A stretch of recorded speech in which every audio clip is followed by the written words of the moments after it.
Hi, my name is David Porter, and I'm what I call a recovering journalist. And I want to share something really special and really important with you today. People like to quote Dr. Martin Luther King's "I Have a Dream" speech, yet they seldom mention the most important document he ever wrote, the letter from the Birmingham City Jail. This week is the 60th anniversary of the publication of that letter that Doc wrote while he was imprisoned in Birmingham during one of the civil rights movement's signature nonviolent actions. As King was in jail, he wrote this letter on little scraps of paper. His associates had to reassemble those scraps into the manifesto you're about to hear. I was in the 3rd grade when Dr. King wrote this letter, and I'm in awe of how relevant it is today. Something 60 years ago is relevant today. At first I thought, wow, I said Dr. King was so prophetic. Not so much he was prophetic. The sad truth is, things really haven't changed all that much. King wrote this letter in response to a letter that was written by some clergymen in Birmingham who basically were criticizing him and the other protesters for their marches that they were demanding civil rights. And the funny thing about this letter is, this letter, unlike a lot of King's speeches and everything, I think he's a little bit pissed off. And you'll see what I mean when you actually hear what he wrote. Now, they committed no violence. They were victims of police brutality, but yet they were being criticized, and they were being told to take their time and don't be so pushy. And and Dr. King really, not just Dr. King, the black people were just tired of taking their time. So this letter is long, and I ask you to indulge me. And also, Dr. King was just such a masterful orator, and I am not a masterful orator. I may stumble a couple places. I may mispronounce a couple of biblical names that he mentions in there. But I ask you to bear with me. Again, it's long, but it's very important. And I think that you will understand better some of the issues that are going on today. And these are and King kind of gives us his marching orders in here. Again, this is written 60 years ago, so you can hear references to things that were going on in 1963. At one point I thought, well, I'm just going to do an abbreviated version of this letter, but I thought, no, you need to hear the entire document. I am not worthy, and for historical accuracy, I can't edit this. I just need to give it to you the way that Dr. King wrote it. So here are Martin Luther King's words as he wrote them.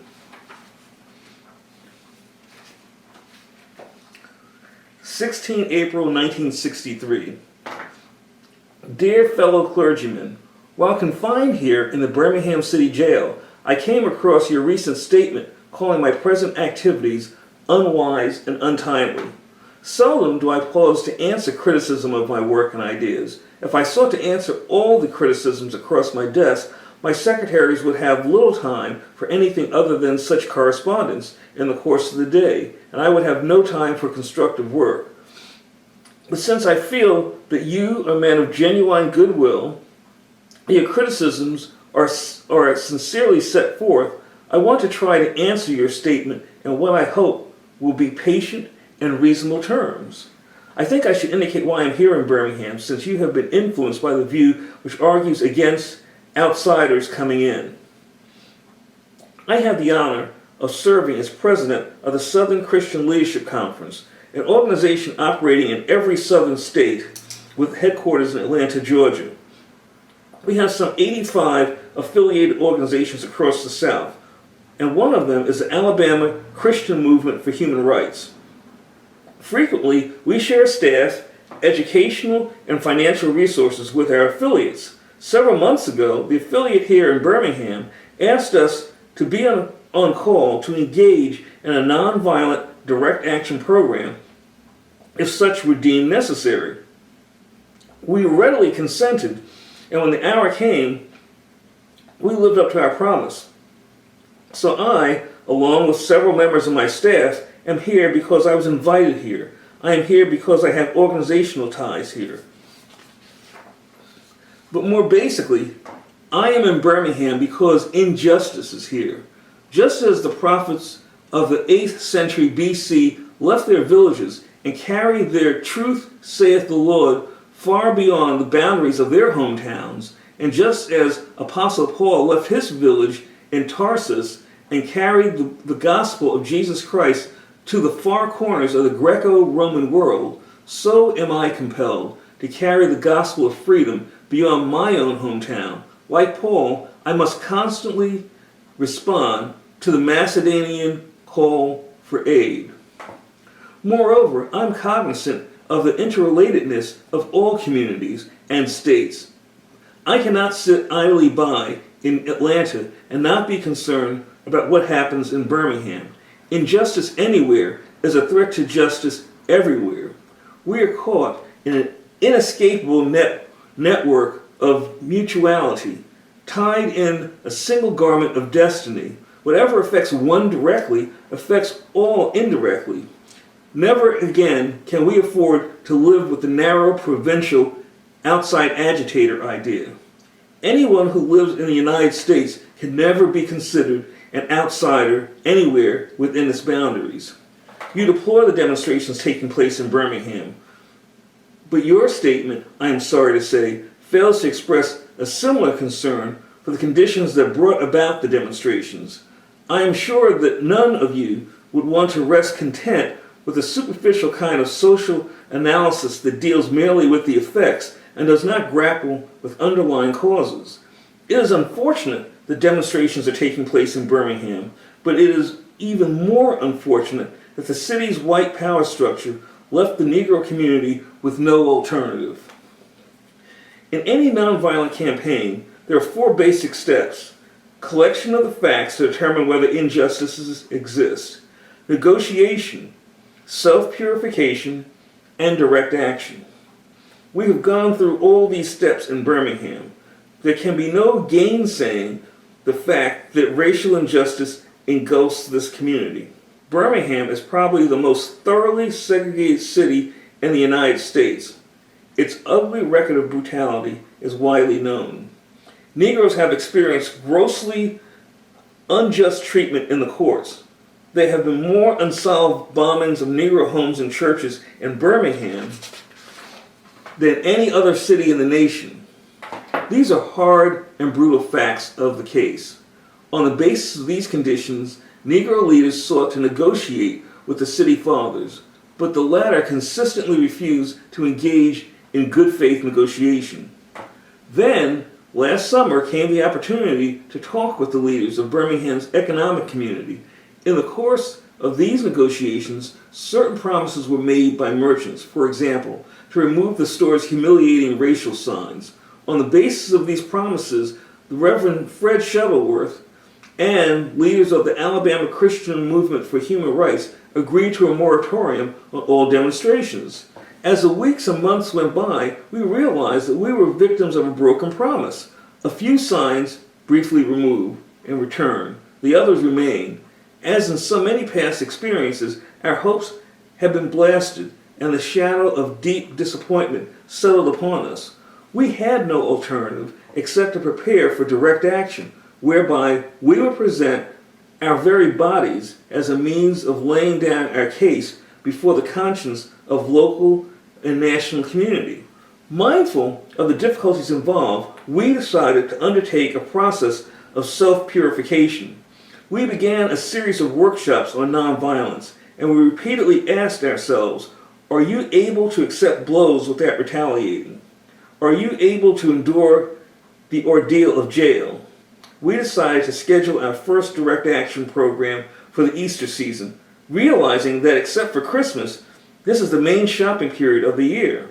Knowing that a strong economic withdrawal program would be the byproduct of direct action, we felt that this would be the best time to bring pressure to bear on the merchants for needed change. Then it occurred to us that Birmingham's mayoral election was coming up in March, and we speedily decided to postpone action until after the election day. When we discovered that the Commissioner of Public Safety, Eugene Bull Connor, had piled up enough votes to be in a runoff, we decided again to postpone action until the day after the runoff, so the demonstrations could not be used to cloud the issues.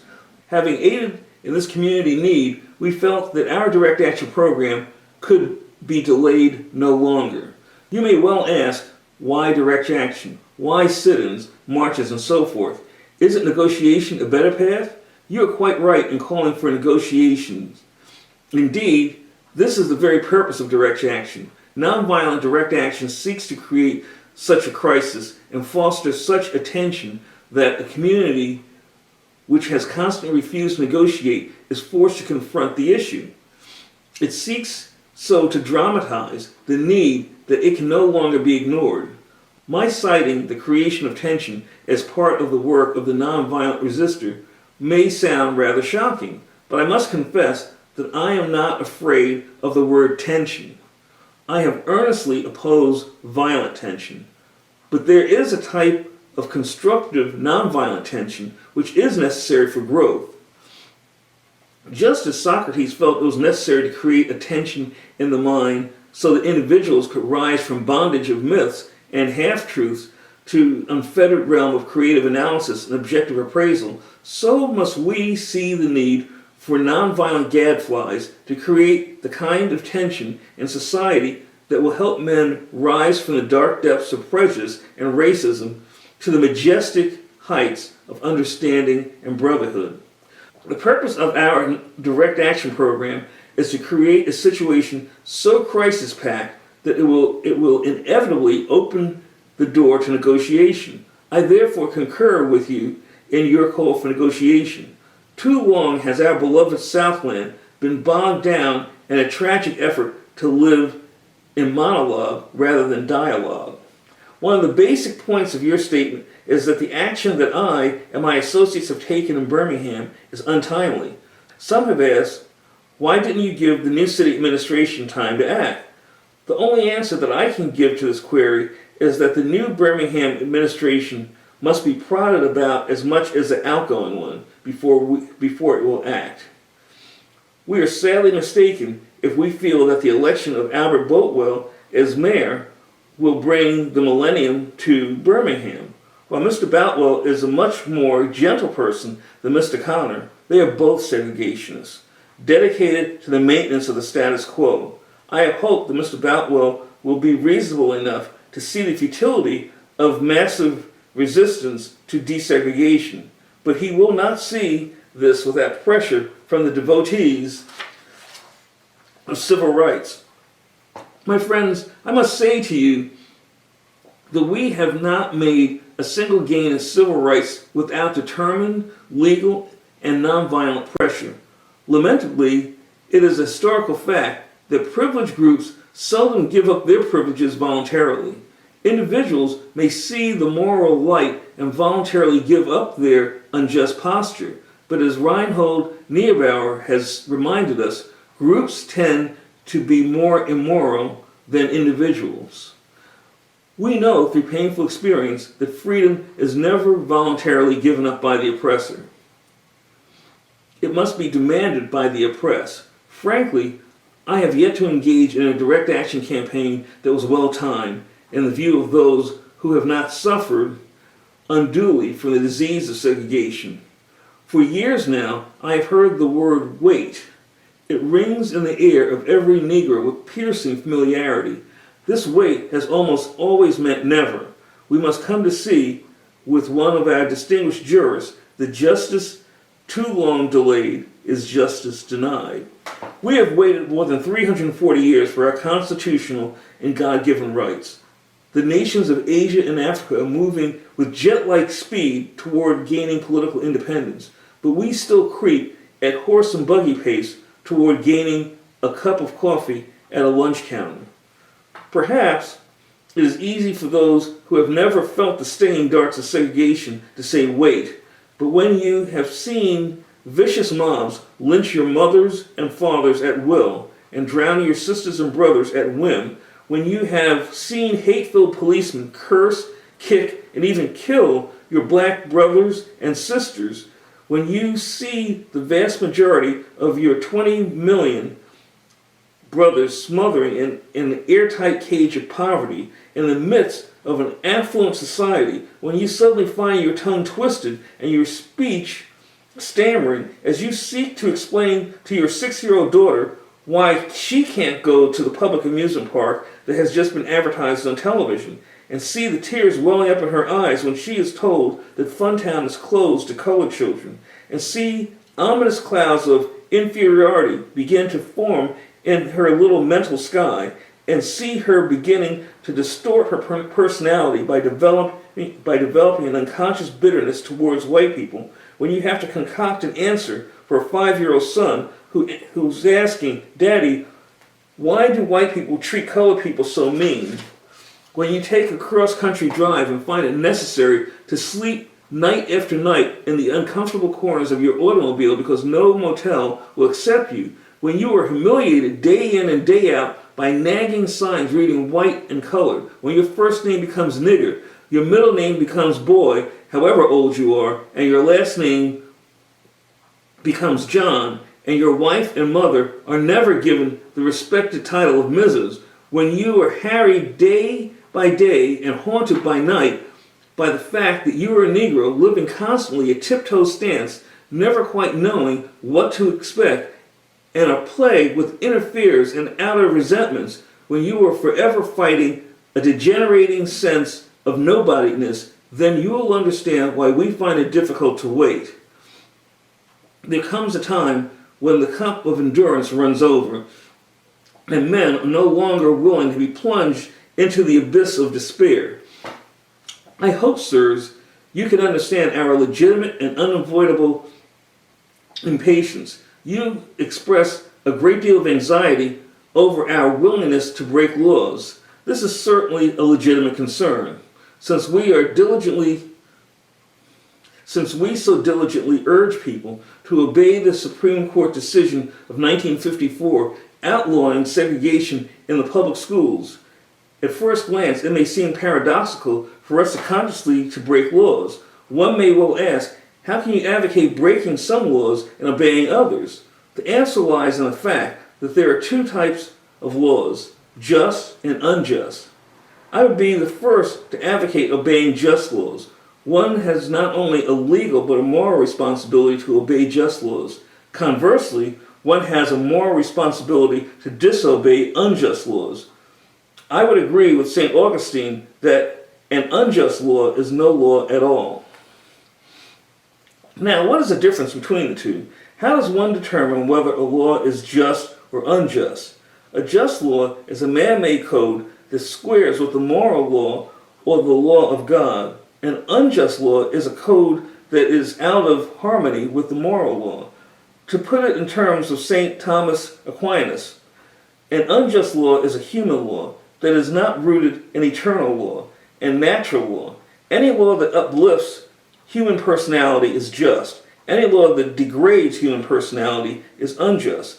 All segregation statutes are unjust because segregation distorts the soul and damages the personality. It gives the segregator a false sense of superiority and the segregated a false sense of inferiority.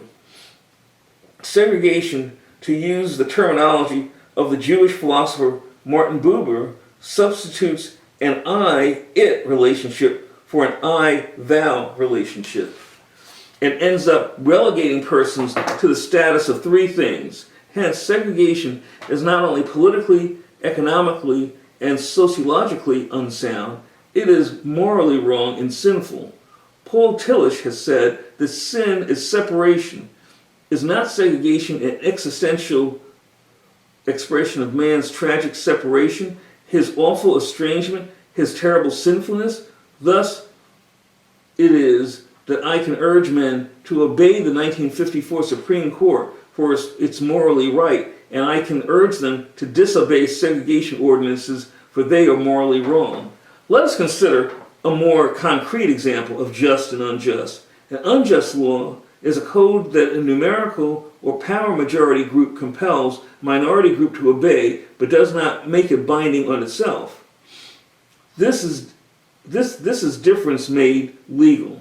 By the same token, a just law is a code that a majority compels a minority to follow, and that it is willing to follow itself. This is sameness made legal. Let me give another explanation.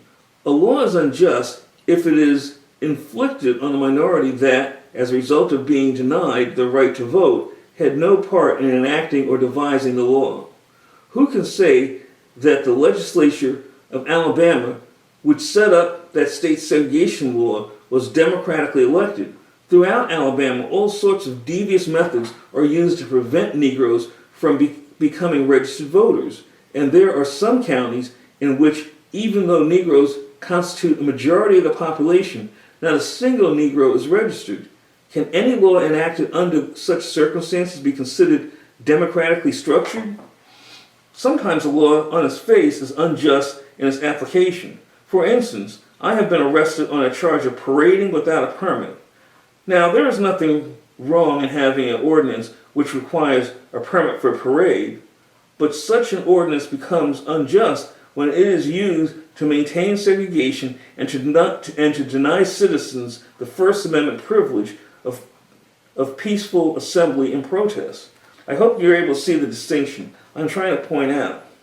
In no sense do I advocate evading or defying law as would the rabid segregationists.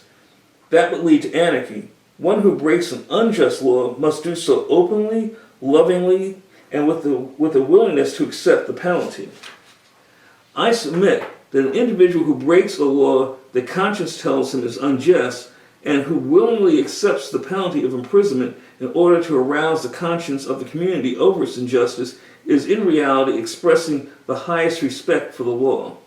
Of course, there is nothing new about this civil disobedience. It was evidenced sublimely in the refusal of Shadrach, Meshach, and Abednego to obey the laws of Nebuchadnezzar on the grounds that a higher moral law was at stake. It was practiced superbly by the early Christians who were willing to face hungry lions and excruciating pain of chopping blocks rather than submit to certain unjust laws of the Roman Empire. To a degree, academic freedom is a reality today because Socrates practiced civil disobedience. In our own nation, the Boston Tea Party represented a massive act of civil disobedience. We should never forget that everything Adolf Hitler did in Germany was legal. And everything the Hungarian freedom fighters did in Hungary was illegal. It was illegal to aid and comfort a Jew in Hitler's Germany. Even so, I am sure, had I lived in Germany at the time, I would have aided and comforted my Jewish brothers. If today I lived in a communist country where certain principles dear to Christian faith are suppressed, I would openly advocate disobeying that country's anti-religious laws. I make two honest confessions to you, my Christian and Jewish brothers. First, I must confess that over the past few years, I have been gravely disappointed with the white moderate. I have almost reached the regrettable conclusion that the Negro's greatest stumbling block in his stride toward freedom is not the white citizen's counselor or the Ku Klux Klaner, but the white moderate, who is more devoted to order than to justice, who prefers a negative peace, which is the absence of tension, to a positive peace, which is the presence of justice, who constantly says, I agree with you in the goal you seek, but I cannot agree with your methods of direct action, who paternalistically believes he can set a timetable for another man's freedom, who lives by a mythical concept of time, and who constantly advises the Negro to wait for a more convenient season. Shallow understanding from people of goodwill is more frustrating than absolute misunderstanding from people of ill will. Lukewarm acceptance is much more bewildering than outright rejection.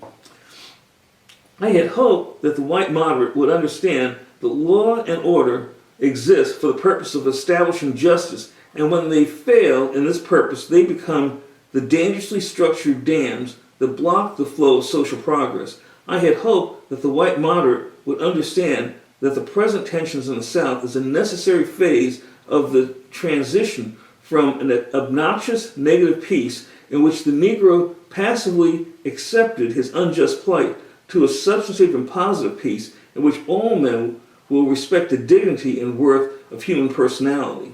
Actually, we who engage in nonviolent direct action are not the creators of tension. We merely bring to the surface the hidden tension that is already alive. we bring it out in the open where it can be seen and dealt with, like the boil that can never be cured so long as it's covered up, but must be opened up with all its ugliness to the natural medicines of air and light. Injustice must be exposed with all the tension its exposure creates to the light of human conscience and the air of national opinion before it can be cured. In your statement, you assert that our actions, even though peaceful, must be condemned because they precipitate violence. But is this a logical assertion?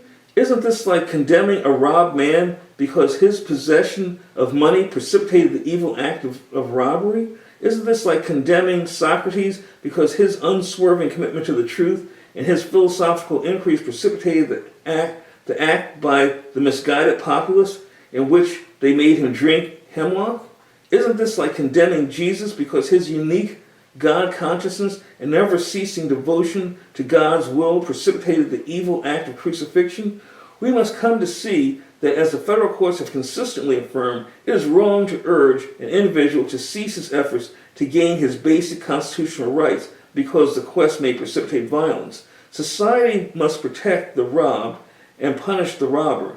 I had also hoped that the white moderate would reject the myth concerning time in relation to the struggle for freedom. I have received a letter from a white brother in Texas. He writes, all Christians know that the colored people will receive equal rights eventually, but it is possible that you are in too great a religious hurry. It has taken Christianity almost 2,000 years to accomplish what it has. The teachings of Christ take time to come to earth. Such an attitude stems from a tragic misconception of time, from the strangely irrational notion that there is something in the very flow of time that will inevitably cure all ills.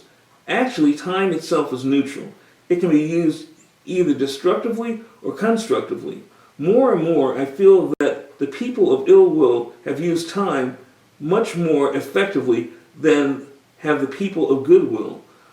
We will have to repent in this generation, not merely for the hateful words and actions of the bad people, but the appalling silence of good people. Human progress never rolls on wheels of inevitability. It comes through the tireless efforts of men willing to be co-workers with God, and without this hard work, time itself becomes an ally of the forces of social stagnation. We must use time creatively in the knowledge that the time is always ripe to do right.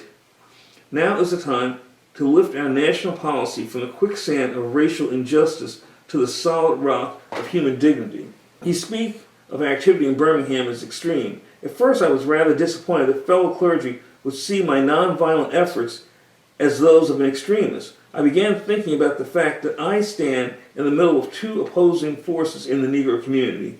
One is a force of complacency, made up in part of Negroes who, as a result of long years of oppression, are so drained of self-respect and a sense of somebodyness that they have adjusted to segregation, and in part of a few middle-class Negroes who, because of a degree of academic and economic security, and because in some ways they profit by segregation, have become insensitive to the problems of the masses. The other force is one of bitterness and hatred, and it comes perilously close to advocating violence.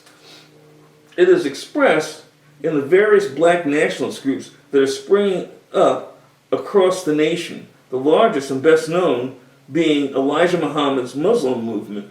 Nourished by the Negro's frustration over the continued existence of racial discrimination, this movement is made up of people who have lost faith in America, who have absolutely repudiated Christianity, and who have concluded that the white man is an incorrigible devil. I have tried to stand between these two forces, saying that we need to emulate neither the do-nothingism or the complacent, nor the hatred and despair of the nationalists. For there is the more excellent way of love and nonviolent protest. I am grateful to God that through the influence of the Negro Church, the way of nonviolence has become an integral part of our struggle.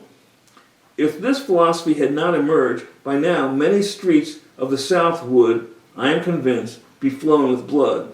And I am further convinced that if our white brothers dismiss as rabble-rousers and outside agitators those of us who employ nonviolent direct action, and if they refuse to support our nonviolent efforts, millions of Negroes will, out of frustration and despair, seek solace and security in the black nationalist ideologies, a development that would inevitably lead to a frightening racial nightmare. Oppressed people cannot remain oppressed forever. The yearning for freedom eventually manifests itself, and that is what has happened to the American Negro. Something within has reminded him of his birthright of freedom, and something without has reminded him that it can be gained. Consciously or unconsciously, he has been caught up by the zeitgeist and his black brothers of Africa and his own brown and yellow brothers of Asia, South America, and the Caribbean. The United States Negro is moving with a great sense of urgency toward the promised land of racial justice. If one recognizes this vital urge that has engulfed the Negro community, one should readily understand why public demonstrations are taking place. The Negro has many pent-up resentments and latent frustrations, and he must release them. So let him march. Let him make prayer pilgrimages to City Hall. Let him go on freedom rides and try to understand why he must do so. If his repressed emotions are not released in nonviolent ways, they will seek expression through violence. This is not a threat, but a fact of history.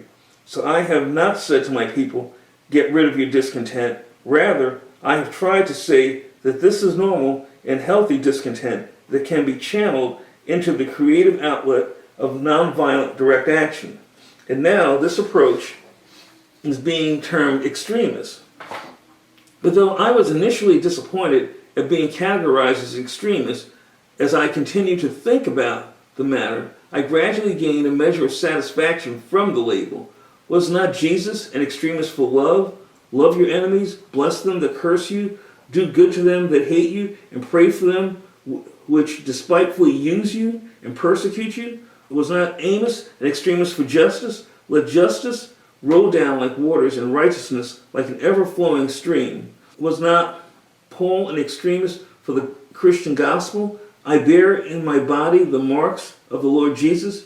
Was not Martin Luther an extremist? Here I stand. I cannot do otherwise, so help me God. And John Bunyan, I will stay in jail to the end of my days before I make a butchery of my conscience. And Abraham Lincoln, this nation cannot survive half slave and half free. And Thomas Jefferson, we hold these truths to be self-evident, that all men are created equal. So the question is not whether we will be extremists, but what kind of extremists we will be. Will we be extremists for hate or for love? Will we be extremists for preservation of injustice or for the extension of justice? In that dramatic scene on Calvary's Hill, 3 men were crucified. We must never forget that all 3 were crucified for the same crime, the crime of extremism. 2 were extremists for immorality and thus fell below their environment. The other, Jesus Christ, was an extremist for love, truth, and goodness, and thereby rose above his environment. Perhaps the South, the nation, and the world are in dire need of creative extremists. I had hoped the white moderate would see this need. Perhaps I was too optimistic. Perhaps I expected too much. I suppose I should have realized that few members of the oppressor race can understand the deep groans and passionate yearnings of the oppressed race, and still fewer have the vision to see that injustice must be rooted out by strong, persistent, and determined action. I am thankful, however, that some of our white brothers in the South have grasped the meaning of this social revolution and committed themselves to it. They are still all too few in quantity, but they are big in quality. Some such as Ralph McGill, Lillian Smith, Harry Golden, James McBride, Dabbs, Ann Braden, Sari Patton Boyle have written about our struggle in eloquent and prophetic terms. Others have marched with us down nameless streets of the South. They have languished in filthy, roach-infested jails, suffered the abuse and brutality of policemen who view them as dirty nigger lovers. Unlike so many of their moderate brothers and sisters, they have recognized the urgency of the moment and sensed the need for powerful action, antidotes to combat the disease of segregation. Let me take note of my other major disappointment. I have been so greatly disappointed with the white church and its leaders. Of course, there are some notable exceptions. I am not unmindful of the fact that each of you has taken some significant stands on the issue. I commend you, Reverend Stallings, for your Christian stand on this past Sunday in welcoming Negroes to your worship service on a non-segregated basis. I commend the Catholic leaders of this state for integrating Spring Hill College several years ago. But despite these notable exceptions, I must honestly reiterate that I have been disappointed with the church. I do not say this as one of those negative critics who can always find something wrong with the church. I say this as a minister of the gospel who loves the church, who was nurtured in its bosom, who has been sustained by a spiritual blessing, and who will remain true to it long as the cord of life shall lengthen. When I was suddenly catapulted into the leadership of the bus protests in Montgomery, Alabama a few years ago, I felt we would be supported by the white church. I felt that the white ministers, priests, and rabbis of the South would be among our strongest allies. Instead, some have been outright opponents, refusing to understand the freedom movement and misrepresenting its leaders. All too many others have been more cautious than courageous, have remained silent behind the anesthetizing security of stained glass windows. In spite of my shattered dreams, I came to Birmingham with the hope that the white religious leadership of this community would see the justice of our cause and, with deep moral concern, would serve as the channel through which our just grievances could reach the power structure. I had hoped that each one of you would understand, but again, I have been disappointed. I've heard numerous Southern religious leaders admonish their worshipers to comply with the desegregation decision because it is the law, but I have longed to hear white ministers declare, follow this decree because integration is morally right and because the Negro is your brother. In the midst of blatant injustices inflicted upon the Negro, I have watched white churchmen stand on the sideline and mouth pious irrelevancies and sanctimonious trivialities in the midst of a mighty struggle to rid our nation of racial and economic injustice. I've heard many ministers say those are social issues with which the gospel has no real concern, and I have watched many churches commit themselves to a completely otherworldly religion which makes a strange, unbiblical distinction between body and soul, between the sacred and the secular. I've traveled the length and breadth of Alabama, Mississippi, and all other southern states. On sweltering summer nights and crisp autumn mornings, I have looked at the South's beautiful churches with their lofty spires pointing heavenward.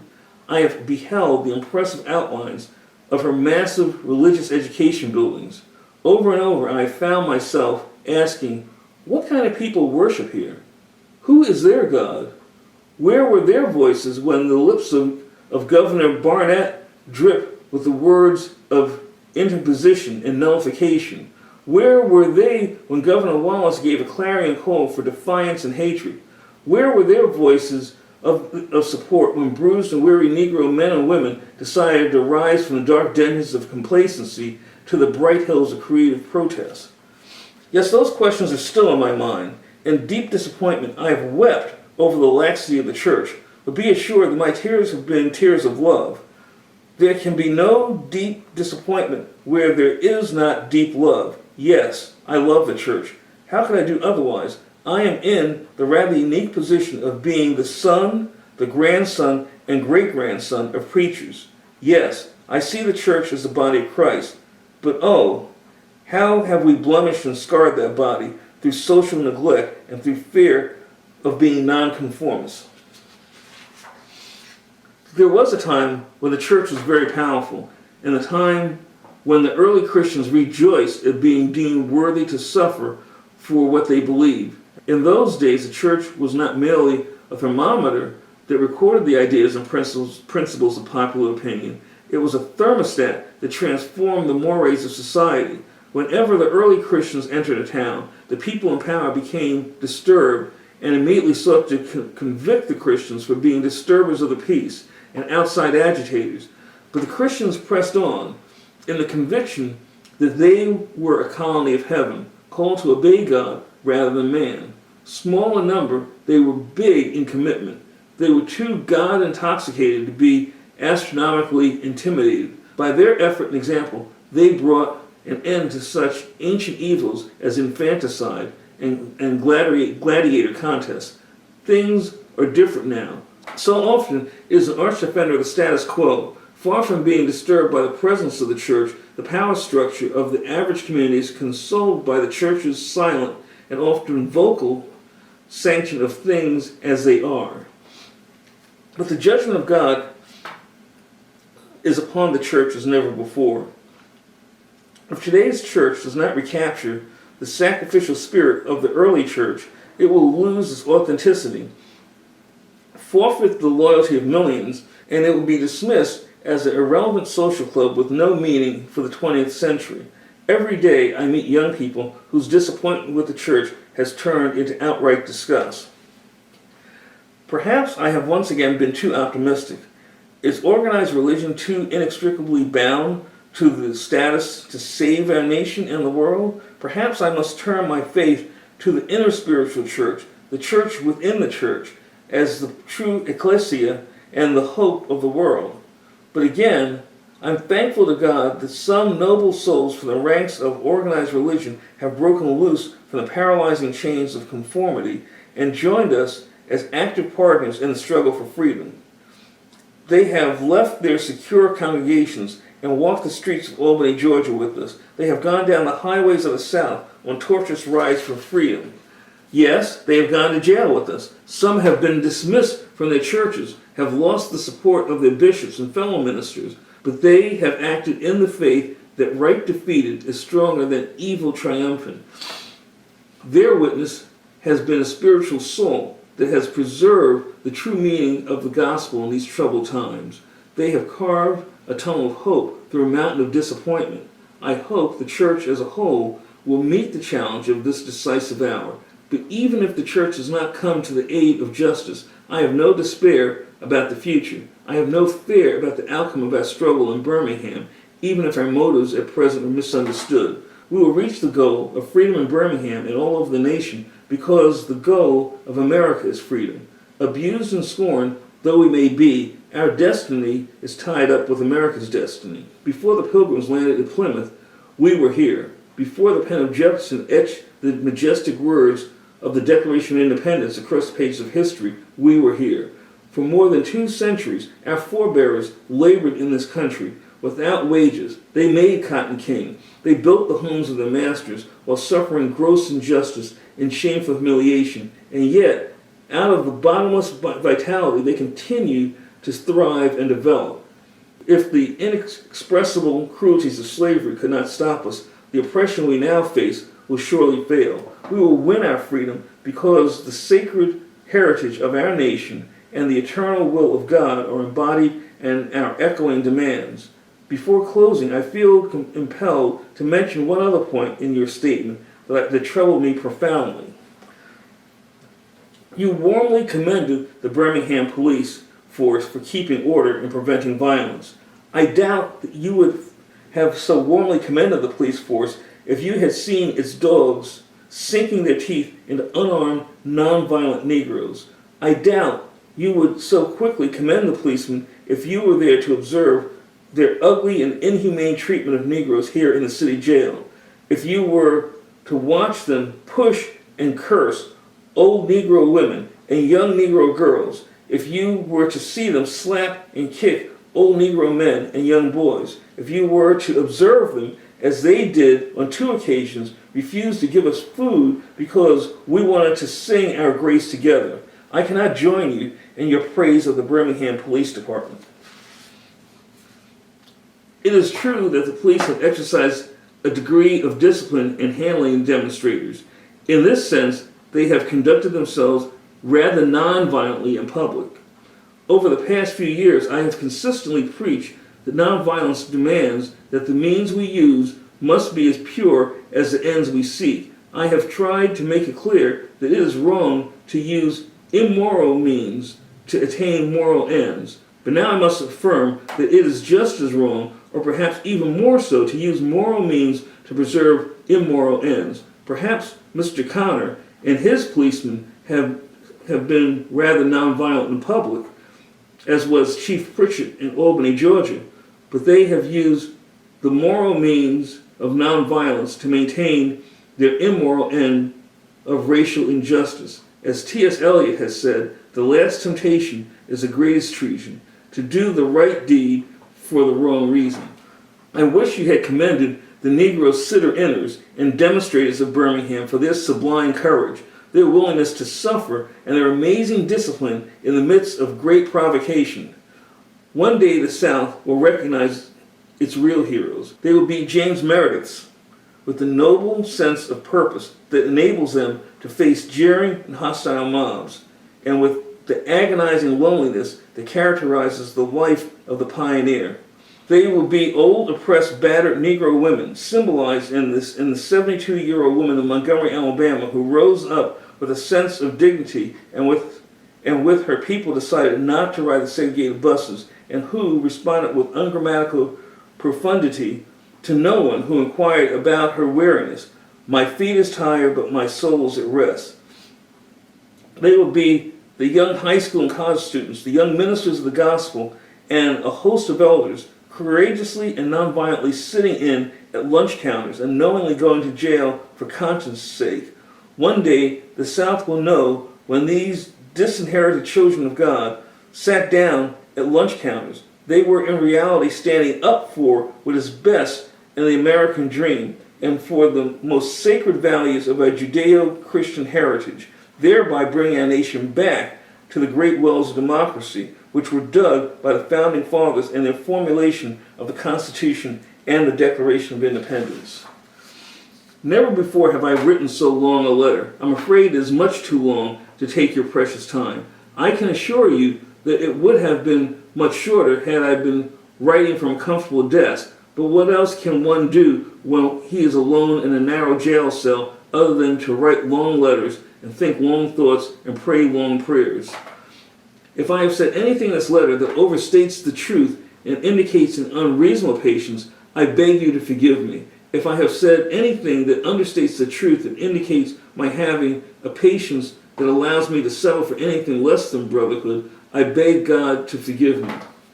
I hope this letter finds you strong in faith. I also hope that circumstances will soon make it possible for me to meet each of you, not as an integrationist or a civil rights leader, but as a fellow clergyman and a Christian brother. Let us hope that the dark clouds of racial prejudice will soon pass, and the deep fog of misunderstanding will be lifted from our fear-drenched communities, and in some not too distant tomorrow, the radiant stars of love and brotherhood will shine over our great nation with all their scintillating beauty. Yours for the cause of peace and brotherhood, Martin Luther King Jr. Thanks for sticking with me. I know that was long. Please feel free to share this video. And if you want a copy of the text of the letter from the Birmingham Jail, just inbox me. I'll send you a PDF. Thank you very much.